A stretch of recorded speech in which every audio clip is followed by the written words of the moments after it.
სალამი მოგესალმებით, ვაგრძელებთ ჯონ მაკარტურის საუბრების ქართულ ენაზე ატვირთვას. ეს არის ბიბლიური კითხვები და პასუხები, რომელიც მან ჩაიწერა 1999 წლის 12 მარტს. ესე იგი 9 აპრილამდე თითქმის ერთი თვით ადრე. ეს ჩვენ გადავედით 37 ნაწილზე და რამდენადაც ვატყობ ახლა მე, ხომ? ბატონ ჯონი კითხულობს მიწერილ კითხვებს, წერილობით კითხვებია მიღებული. ჯერჯერობით ესეა ყოველ შემთხვევაში. და ის მიყვება პირდაპირ კითხვებზე გადადის. შემდეგ კითხვა ძალიან საინტერესოა, აქტუალურია როგორც საქართველოში, ასევე მთელ მსოფლიოში და ეხება იმას, ღმერთი პასუხობს ურწმუნო, ანუ არაქრისტიანი ადამიანების ლოცვებს. და ძალიან საინტერესო კითხვა არის, იმიტომ რომ ძალიან ბევრს უჩდება კითხვა და იცით ხომ ჩინელებიც ლოცულობენ, აი მე მყავს სიქხები, მე მყავს ყველგან მიდიან არა მარტო მკითხავებთან. რა ვიცი, რეები არ არის აქ კანადაში, რეებს არ დააწყებით ჰინდუსები, მუსლიმანები ძალიან ბევრი და მიდიან და ლოცულობენ და თხოვენ ღმერთს, ხო, ყველანი და ზოგჯერ ჩანს ისე რომ თითქოს და ღმერთი მათ აძლევს იმას, რასაც ისინი ითხოვენ. და ხშირ შემთხვევაში ეს ლოცვები არის გამოჯანმრთელება, ალბათ ან მატერიალური კეთილდღეობა, ხომ იცით არა? ძალიან ბევრი მე მჯერა რომ აზიელი ქრისტიანიც, კორეელებიც, ჩინელებიც იმიტომ მოიხიბლენ ქრისტიანობით, რომ განხიბლა ჰქონდათ წარმართობაში. და ეხლა აბრალიან დაუშვა თავიანთ წარმატებას, იცით ეკონომიური ბუმი არის, ზუსტად ქრისტიანობას. აფრიკაში ძალიან პოპულარულია, იცით. და ამიტომაც არის ქარიზმატული მიმდინარეობები, ესე რომ ფეხი გაედგა განსაკუთრებით აზიაში, აფრიკაში, სამხრეთ ამერიკაში. და ეს არის დღეს ტენდენცია. საინტერესო აბა რას ამბობს ჯონ მაკარტური ამასთან დაკავშირებით. კიდევ ერთი კითხვა. ღმერთი მხოლოდ აღორძინებულებს, ანუ მხოლოდ ხელახლა დაბადებულებს და გადარჩენილ ადამიანებს პასუხობს და ღმერთთან ურთიერთობა მხოლოდ მათ შეუძლია თავიანთი პრობლემების გადასაჭრელად? და ჯონ მაკარტური პასუხობს: დიახ, პასუხი არის დიახ. ღმერთთან წვდომა მხოლოდ იმას აქვს, ვინც მას ეკუთვნის, რადგან ღმერთთან წვდომა მხოლოდ ვისი მეშვეობით არის? იესო ქრისტესი. დიახ, სწორედ მხოლოდ იესო ქრისტეს მეშვეობით. და მე უბრალოდ დავამატებდი, არავით არის გიორგი, არავით არის მარიამი, არავით არის წმინდანები, რა ვიცი, გაბრიელი, ილია მეორე და რა ვიცი, ილია ჭავჭავაძესაც თხოვენ, ეხლა მე მგონი რომ აუსრულონ და უფრო მიტინგებზე წარმატებული იყვნენ, ხო? ჯონ მაკარტური აგზელებს. ნათქვამია, ვერავინ მივა მამასთან, თუ არა ჩემით.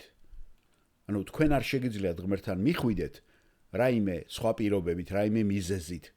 თქვენ მიდიხართ მხოლოდ და მხოლოდ მასთან, მისი ძის, იესო ქრისტეს მეშვეობით. გზა ჩვენთვის მან გახსნა. გზა გაიხსნა ჩვენთვის მხოლოდ მისი მეშვეობით. და სწორედ ამას გულისხმობს ებრაელთა წერილის დამწერი, როდესაც ამბობს: გაბედულად მივიდეთ მადლის ტახტთან, რათა დახმარება ვიპოვოთ გაჭირვების დროს.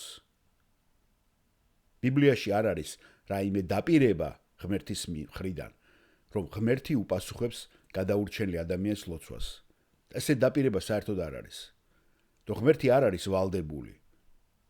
ღმერთი არ არის შეკრული ამ აღთქმით ადამიანებთან. ღმერთს ასეთი დაპირება არ მიუცია. რადგან ღმერთთან წვდომა არ არის. წვდომა მხოლოდ ქრისტეს მეშვეობით გახდა შესაძლებელი.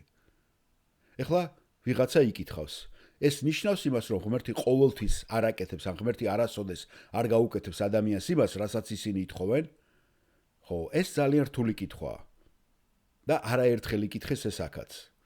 მე გავბედავ და ვიტყვი, რომ ურწმუნო, გადაურჩენილმა ადამიანმა შეიძლება ილოცოს ღმერთისადმი და თქვას: ღმერთო, გთხოვ რომ ცოლი გამომიგზავნო და უცებ 3 თვის შემდეგ მან იპოვნა გოგონა და ცოლად მოიყვანა.